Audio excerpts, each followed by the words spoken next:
오늘 주시는 생명의 말씀입니다. 예레미야서 49장 7절로부터 22절까지의 말씀, 에돔에 대한 말씀이라 라는 제목의 말씀을 가지고 이스라엘 주변 국가 블레셋과 모압과 암몬에 이어서 이제 하나님이 주시는 말씀, 에돔 족속에 대한 하나님의 말씀이 선포되어지게 됩니다. 7절로부터 22절까지의 말씀인데 먼저 함께 봉독하실 말씀은 7절로부터 13절까지만 먼저 봉독하시고 말씀 보시면서 함께 보도록 하겠습니다. 7절로부터 13절까지 함께 봉독합니다. 에돔에 대한 말씀이라. 만군의 여호와께서 이와 같이 말씀하시되 대만에 다시는 지혜가 없게 되었느냐. 명철한 자에게 책량이 끊어졌느냐. 그들의 지혜가 없어졌느냐. 드단 줌이나 돌이켜 도망할지어다. 깊은 곳에 숨을지어다. 내가 에서의 재난을 그에게 닥치게 하여 그를 벌할 때가 이르게 하리로다. 포도를 거두는 자들이 내게 이르면 약간의 열매도 남기지 아니하겠고 밤에 도둑이 오면 그 욕심이 자기까지 멸하느니라. 그러나 내가 에서의 옷을 벗겨 그 숨은 곳이 드러나게 하였나니 그가 그 몸을 숨길 수 없을 것이라. 그 자손과 형제와 이웃이 멸망하였은즉 그가 없어졌느니라. 내 고아들을 버려도 내가 그들을 살리리라. 내 과부들은 나를 의지할 것이니라. 여호와께서 이와 같이 말씀하시니라. 보라, 술잔을 마시는 습관이 없는 자도 반드시 마시겠거든. 내가 형벌을 온전히 면하겠느냐. 면하지 못하리니 너는 반드시 마시리라. 여호와의 말씀이니라. 내가 너를 두고 맹세하노니 보스라가 놀램과 치욕거리가 황폐함과 저주거리가 될 것이요 그 모든 성읍이 영원히 황폐하리라 하시니라. 아멘. 기도하겠습니다. 하나님 아버지, 늘 신앙 양심과 하나님이 주신 하나님의 말씀 가운데 변절되어서 도덕적으로 부패하고 늘 골짜기를 자랑하고 재물을 의지하며 늘 평안이 지속될수록 하나님 앞에 감사하는 것이 아니라 자신을 의지하고 비옥한 땅을 찬양하며 오직 물질 풍요 그 자체를 기뻐하는 인간의 욕망, 욕심들, 그로 인하여 하나님 앞에 배역하는 인생들을 하나님은 미워하신다고 말씀하십니다. 주님 앞에 돌아서기만 하면, 하나님을 찾기만 하면, 하나님을 구하시기만 하면 언제든지 인애를 베풀어 주고 긍휼을 베풀어 주시기 원하시건만 우리는 어찌 그리 질긴 양심과 선하지 못한 마음과 고집으로 가득한지요. 오늘도 주시는 말씀 가운데 우리의 삶을 돌이켜보게 하시고 우리의 굳은 심령을 멸하여 주시사 아버지, 오늘도 심령의 밭을 기경시켜 주옵소서. 주의 말씀 앞에 겸손히 섭니다. 하나님 말씀 보고 하나님 말씀 듣고 깨닫고 돌이켜 아버지의 마음을 기쁘시게 할 수 있는 심령이 될 수 있도록 축복하여 주옵소서. 예수님의 귀하신 이름 받들어 기도 올려나이다. 아멘. 오늘은 이제 모압, 암몬, 블레셋에 이어서 어느 말씀을 전하시냐면 에돔 백성에 대해서 말씀을 증거합니다. 에돔은 누구냐 하면 어떤 족속이냐 하면 에서. 야곱하고 에서가 있었지요. 형인 에서. 에서로부터 시작된 족속이 에돔 족속입니다. 에돔 족속도 마찬가지로 이스라엘과 그렇게 좋은 관계는 아니었고요. 그 다음에 이 에돔 족속은 또한 어땠습니까? 오늘 말씀에도 보면 알 수 있듯이 교만했어요. 우리는 하나님께서 교만을 멸하신다고 해서 가장 큰 교만이 뭐냐면 하나님을 의지하지 않는 것입니다. 하나님을 찾지 않고 우상을 숭배하며 하나님을 떠나는 것입니다. 저 여러분, 늘 하나님을 의지하는 겸손한 심령으로 이 새벽에 붙들어 주신 하나님 앞에 감사하시고 영광 돌리시기를 주의 이름으로 축원합니다. 주님의 말씀 7절 8절에 보니까 에돔에 대한 말씀이라. 만군의 여호와께서 이와 같이 말씀하시니라. 대만에 대하시는 지혜가 없게 되었느냐. 명철한 자에게 책량이 끊어졌느냐. 그들의 지혜가 없어졌느냐. 대만은 어디입니까? 대만도 마찬가지로 이 에돔에 있어서 주요 도시라 할 수 있습니다. 굉장히 주요 도시다 보니까 어때요? 우리가 서울이 있고 그 다음에 인천이 있고 그 다음에 부산이 있고 다른 큰 도시 경기도 일대도 있고 많은 도들도 있지만은 아주 대도시, 괄목할 만한 도시, 부요의 도시가 있죠. 그런데 에돔에도 마찬가지로 대만이라는 곳이 그랬습니다. 그런데 이 땅이 멸망할 것을 말씀해 주셨고요. 이 에돔 족속이 거하는 지역적인 지역이 어떤 지역이었냐면 사해 남쪽이었고요. 사해 바다가 있으면 사해 남쪽 더 밑에, 그리고 그 사해 남쪽에 세일산, 그러다 보니까 에돔의 사해 지역의 남쪽에 그 다음에 세일산 높은 지형에 골짜기가 흐르고 물이 있고, 그리고 어때요? 그 강과 가까운 인접해 있으며 산의 울창함과 그리고 또 어때요? 높은 고지대를 이루고 있었기 때문에 이들의 성지와 성읍은 굉장히 든든하다 생각을 했어요. 이들의 에돔은 그러다 보니까 늘 자고했습니다. 든든한 우리의 성, 그 다음에 누구도 건들지 못하는 우리의 강한 군사력. 가만히 보면은 항상 하나님이 싫어하시는 게 뭐냐면 자신이 갖고 있는 것, 자기가 누리고 있는 것에 대한 교만을 싫어하세요. 현대인들이 요즘에 많이 그러지 않습니까? 부유한 자, 가지고 있고 누리고 있는 자들이 목이 뻣뻣하고요. 그 다음에 또 어때요? 높은 지형에 산다, 아주 든든한 요새에서 산다, 이런 사람들이 어때요? 굉장히 교만하지 않습니까? 그런데 똑같아요. 지금도 그 아파트에, 고층 아파트, 좋은 아파트에 사는 사람들이 우리 어디 지역에 사는 사람, 무슨 타워에 사는 사람, 무슨 아파트에 사는 사람, 그러면서 어때요? 자기의 견고한 성을 자랑하죠. 마찬가지예요.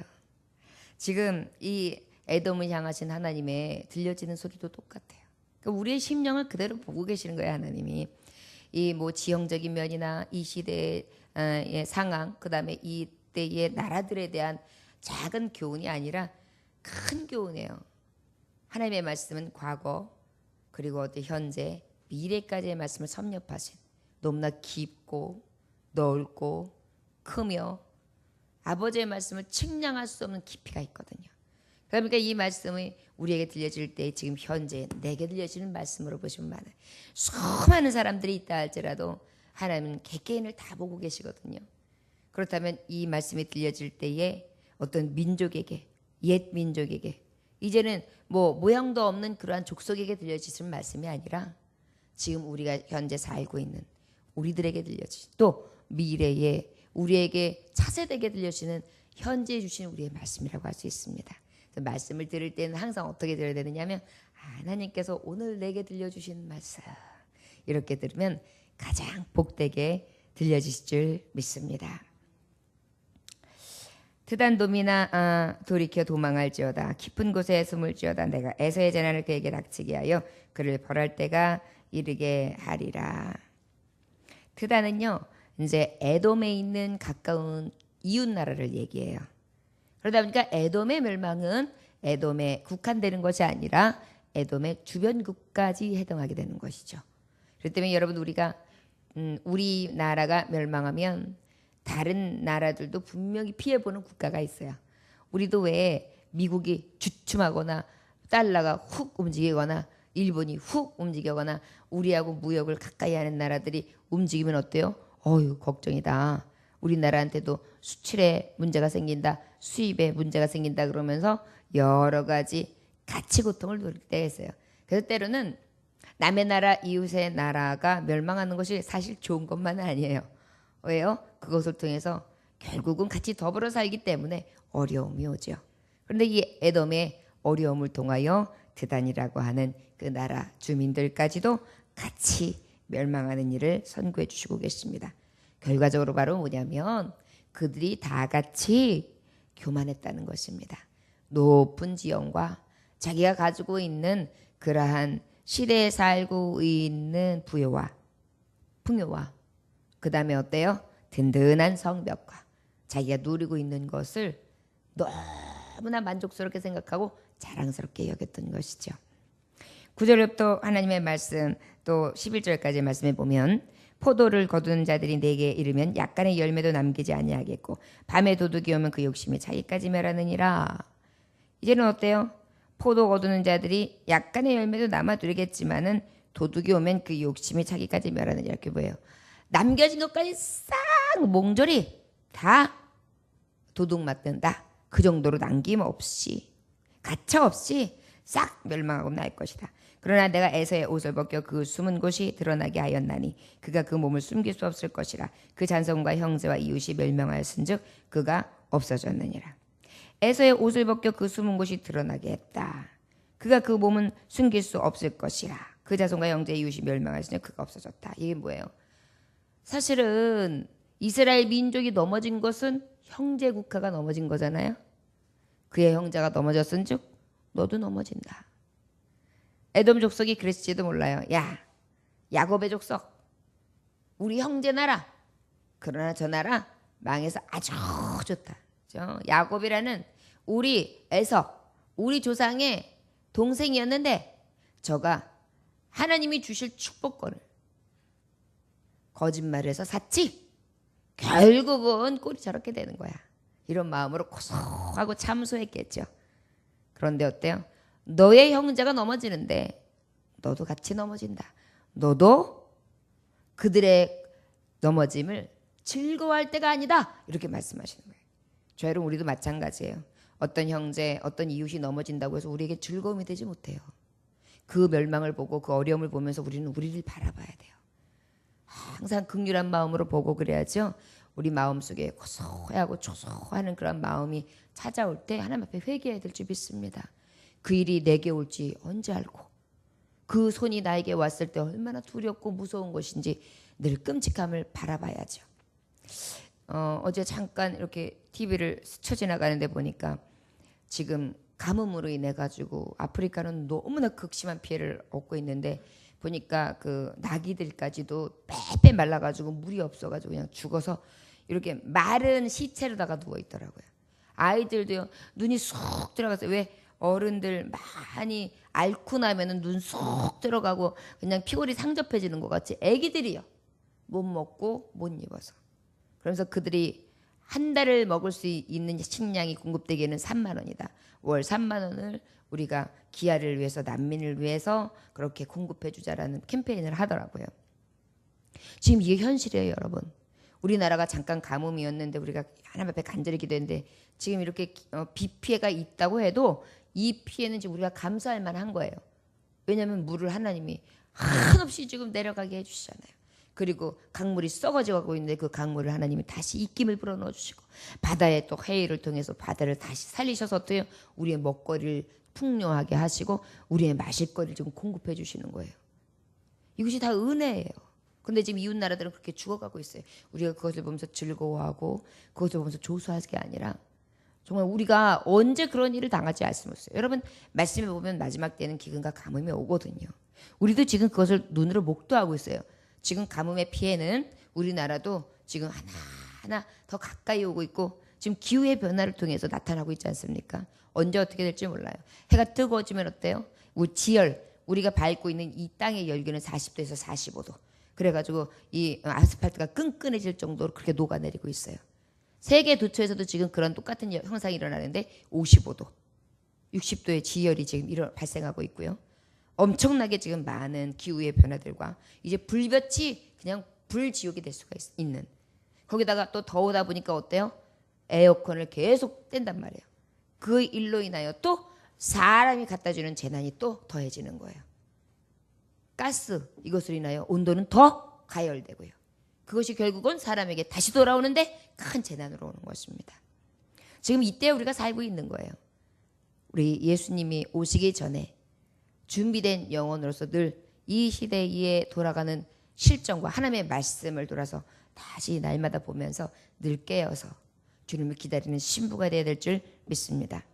내 고아들을 버려도 내가 그들을 살리리라. 내 과부들은 나를 의지할 것이니라.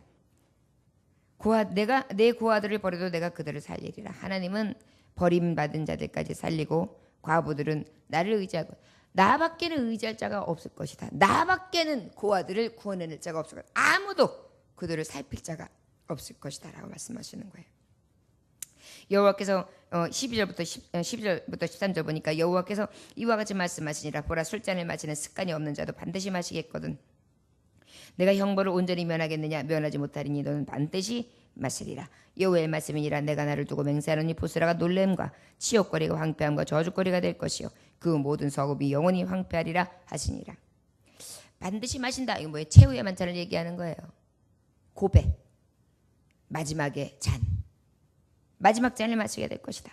여호와의 말씀이라. 내가 나를 두고 맹세하노니 보스라의 놀램과 치욕거리와 황폐함과 저주거리가 될 것이요 그 모든 성읍이 영원히 황폐하리라. 치욕을 받게 되고 결국은 황폐함으로 말해 저주가 되고, 야 에돔 요새 야 저렇게 멸망하는구나, 저렇게 넘어지는구나, 저렇게 사람들이 인적이 다 사라지고 마는구나, 야 그렇게 뭐 강한 거 자랑하더니 별거 없구만, 이렇게 이야기하고 맞는 것입니다. 여러분, 우리가 살아가면서 가장 이 자존심 상하는 게 뭐예요? 별 수 없지?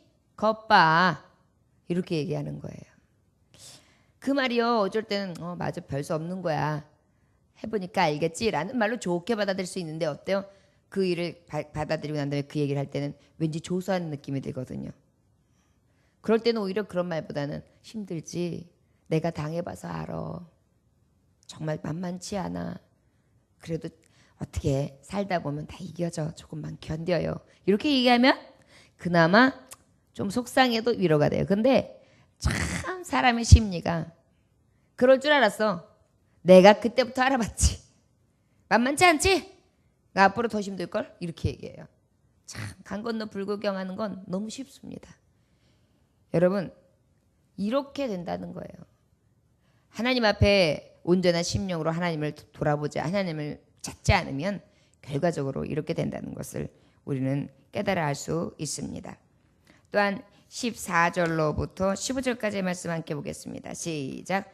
내가 여호와께서부터 오는 소식을 들었노라. 사절을 여러 나라 가운데 보내어 이르시되 너희는 모여와서 그를 치며 일어나서 싸우라. 보라, 내가 너를 여러 나라 가운데서 작아지게 하였고 사람들 가운데서 멸시를 받게 하였느니라. 결국 무엇이에요? 여호와께서 들려주시는 말씀 가운데 뭐예요? 사절을 여러 나라 가운데 보내 이르되 너희는 모여와서 그를 치며 일어나서 싸우라. 하나님이 이제 강한 나라들을 다 불러서 모으는 거예요. 그래가지고 에돔에 가서 싸워라. 그러다 보니까 어때요? 보라, 내가 너를 여러 가운데 작아지게 했고 그 가운데서 멸시를 받게 했다. 이게 뭐예요? 하나님의 뜻인 거예요. 여러분, 하나님이 치시려고 딱 선포하시고 그 치신 하나님의 손길이 딱 임하는 순간 무서운 거예요. 생각지도 않은 나라에서 사방에 둘러 진침이 오는 것입니다. 여러분, 하나님이 얼마나 두려운 하나님이시기도 하시고 또 긍휼을 베푸신 하나님이신지 깨달아 알 수 있는 그런 말씀이라 할 수 있겠습니다. 16절로부터 마지막 절까지 함께 보겠습니다. 시작. 바위 틈에 살며 산꼭대기를 점령한 자여 스스로 두려운 자인 줄로 여김과 내 마음의 교만이 너를 속였도다. 내가 독수리같이 보금자리를 높은 데서 지었을지라도 내가 그리로부터 너를 끌어내리라. 이는 여호와의 말씀이니라. 에돔의 공포의 대상이 되리니 그리로 지나는 자마다 놀라며 그 모든 재앙으로 말미암아 탄식하리로다. 여호와께서 말씀하시니라. 소돔과 고모라와 그 이웃 성읍들이 멸망한 것 같이 거기에 사는 사람들이 없으며 그 가운데 머물러 살 사람이 아무도 없으리라. 보라, 사자가 요단강의 깊은 숲속에서 나타나듯이 그가 와서 견고한 저서를 칠 것이라. 내가 즉시 그들을 거기에서 쫓아내고 택한 자를 내가 그 위에 세우리니 나와 같은 자 누구며 나와 더불어 다툴 자 누구며 내 앞에 설 목자가 누구냐. 그런즉 에돔에 대한 여호와의 의도와 대만 주민에 대하여 결심하신 여호와의 계획을 들으라. 양떼 어린 것들을 그들이 반드시 끌고 다니며 괴롭히고 그 저서로 황폐하게 하지 않으랴. 그들이 넘어지는 소리에 땅에 진동하며 그가 부르짖는 소리를 홍해에 들리리라. 보라, 원수가 독수리같이 날아와서 그의 날개를 보스라 위에 펴는 그날에 에돔 용사의 마음이 신통하는 여인같이 되리라 하시니라. 아멘. 에돔에 대한 선고가 계속되어진다고 볼 수 있습니다. 16절에 보니까 바위 틈에 살며 산꼭대기 점령한 자요. 그들이 요새 그러한 높은 지형에 바위에 집을 짓고 살았어요. 그러다 보니까 어때요? 스스로 두려운 자인 줄로 여김과 스스로 자기에 대한 아주 거만함에 차 있었어요. 마음에는 교만이, 내가 독수리같이 보금자리를 높인 데 지었을지라도 내가 그리로부터 너를 끌어내리라. 높은 요새에서 독수리같이 독수리 가장 높은 곳에서 지내지 않습니까? 하나님이 그를 끌어내리신대요. 에돔이 공포의 대상이 되리니 그리로 지나가는 자마다 놀라며 그 모든 재앙으로 말미암아 탄식하리라. 그 다음에 여호와께서 말씀하시니라 소돔과 고모라 그 이후 성읍들이 멸망한 것 같이 거기서 사는 사람이 없으며 그 가운데 머물러 살 사람도 아무도 없으리라. 실제 이 말씀은요 너무나 끔찍할 정도로 그대로 이루어지게 됩니다. 이 땅이 이제 로마 시대에서도 굉장히 가장 중요한 도시로다가 주목받았고 그렇게 여겨졌던 것인데요. 페트라라는 곳이 실제적으로 있어서 높은 바위산이에요. 그런데 거기에 건립된 성이 그 에돔의 대표하는 성이라고 할 수 있는데 아예 수백 년 동안 그 성이 잊혀졌어요. 그리고 어때요? 그 자존심과 같이 여겼고 두려움이 없다고 생각하면서 자랑했던 그 요새, 안전한 요새가요. 하나님의 심판의 손길로 들어가는데 다시는 그 건립된 그 산이 그때 넘어지고 난 다음에 이 말씀이 선고됐을 때가 700년대다. 그러면 1800년도 이상 돼가지고 이 성읍이 발견돼요. 그때까지 싹 잊어졌던 그러한 성이 돼요. 그러니까 하나님의 말씀이 얼마나 완벽하게 들어졌는지요. 이들이 이 교만이나 이들의 하나님의 그 높은 요새에 대한 자긍심, 이거 하나님이 완전하게 그냥 다 내려뜨리신 거예요. 내가 높은 곳을 내려뜨리시라. 사는 사람이 있지 않게 하리라. 이게 말씀하신 거예요. 그러고 난 다음에 주님께서 주시는 말씀이 19절에 보니까 보라 사자가 요단강의 깊은 속에서 나타나듯이 그가 와서 견고한 처소를 칠 것이라. 내가 즉시 그들을 거기에서 쫓아내고 택한 자를 내가 그 위에 세우리니 나와 같은 자 누구며 나와 더불어 다툴 자 누구며 내 앞에 설 목자가 누구냐. 여러분 이 말씀을 이렇게 가만히 보면 이 말씀은 예수 그리스도의 나심을 예언하는 거라고 볼 수 있어요. 너희의 견고한 처소를 칠 것이라. 내가 즉시 그들을 거기에서 쫓아내고 택한 자를 내가 그 위에 세우리니. 쫓아내고 택한 자를 내가 그 위에 세우리니. 나와 같은 자 누구며 나 더불어 다툴 자 누구며 내 앞에 설 목자가 누구냐. 우리 예수 그리스도는 나의 산성이시잖아요. 나의 요새이시잖아요. 예수 그리스도보다 높은 자가 있으며 그 견고한 것 성이 있습니까? 우리가 의지하리 가장 견고한 성, 우리가 피하리 가장 든든한 성 예수 그리스도지요. 저들이 의지했던 것이 강한 성이었다면 진정으로 내가 세울 성, 가장 견고하고 가장 굳건한 성, 요새여 산성이신 예수 그리스도, 그를 내가 세울 것이다. 내 앞에 설 목자가 누구냐. 그런즉 에돔에 대한 여호와의 의도와 대만 주민에 대하여 결심하신 여호와의 계획을 들으라. 양떼 어린 것들을 그들이 반드시 끌고 다니며 괴롭히고 그 저소를 황폐하게 하지 않으랴.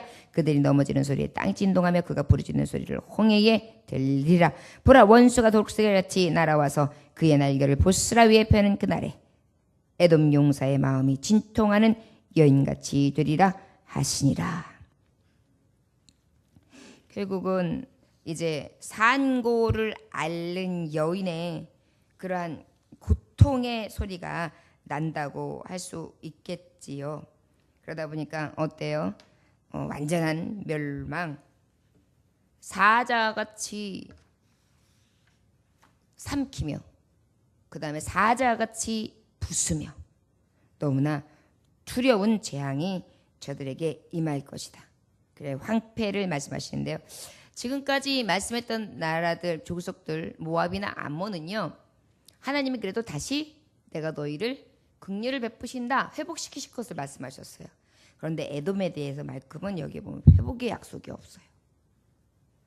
여러분 너무나 두려운 건 결론은 뭐냐면 에돔이 하나님 앞에 회개하고 돌아서지 않았다는 거예요. 그래도 감사한 것은 바로 무엇이냐면 여지를 주신 것이 너희가 요새 했던 산성이나 너희가 의지했던 요새 위에 내가 세울 목자가 그곳에 세워진다. 그건 무엇입니까? 그래도 복음은 그곳에 들어간다는 것이죠. 자, 여러분 우리는 이 복된 소식을 이미 받은 자입니다. 이 예레미야가 이 말씀을 선지자를 통해 하나님이 들려주실 때는 이 말씀이 거울로 보는 것 같이 희미한 목자가 누군지, 그 들려진 메시아가 누군지 알 수 없었어요. 우리는 그 메시아를 보는 세대예요. 만지는 세대예요. 누리는 세대예요. 우리의 마음으로 느끼며 함께하는 세대입니다. 아버지 앞에 감사하시기를 원합니다. 이 시대에 하나님의 말씀을 받고 소망을 가지며 이 멸망의 말씀의 선포 아래 우리가 멸망으로 떨어지는 것이 아니라 돌이키고 회개할 수 있는 기회를 주시고 그를 통하여 하나님 앞에 온전히 나아가 하나님 나라에 들어갈 수 있는 하나님의 선택한 백성 되게 하신 것 오늘도 기뻐하며 감사해야 될 줄 믿습니다. 살아계신 주 나의 산성 나의 요새 나의 반석 되시고 나의 구원의 뿔 되시며 우리의 의지가 되시는 예수 그리스도 참목자만을 의지함으로 높은 것 자랑할 만한 것 우리가 가진 것 누리는 것을 자랑하지 아니하고 오직 예수만 자랑하는 진정한 심령들 되시기를 축복의 심령들 되시기를 주의 이름으로 축원합니다. 기도하겠습니다. 하나님 아버지 우리가 주 앞에 무엇을 자랑하겠습니까? 세상 앞에 무엇을 자랑하겠습니까? 자랑할 것이 없어 주님 만날 수 있어 감사합니다. 자랑할 것이 무너져 주님 만나게 하신 감사합니다. 너무나 힘들고 곤혹스럽지만 그 곤혹스러움이 하나님께서 주시는 교만을 물리치시고 나를 겸손하게 하사 자기 백성 삼으시고 하나님의 말씀으로 서게 하신 그 은혜가 있어 다시 이기며 더욱더 큰 하나님의 사랑과 은혜, 긍휼과 소망을 바라봅니다. 이 믿음 변치 않게 하여 주시옵시고 오직 여호와의 신앙 주님만을 의지하며 승리하는 한날이 될 수 있도록 축복하여 주옵소서. 예수님의 가신 받들어 기도 올려나이다. 아멘.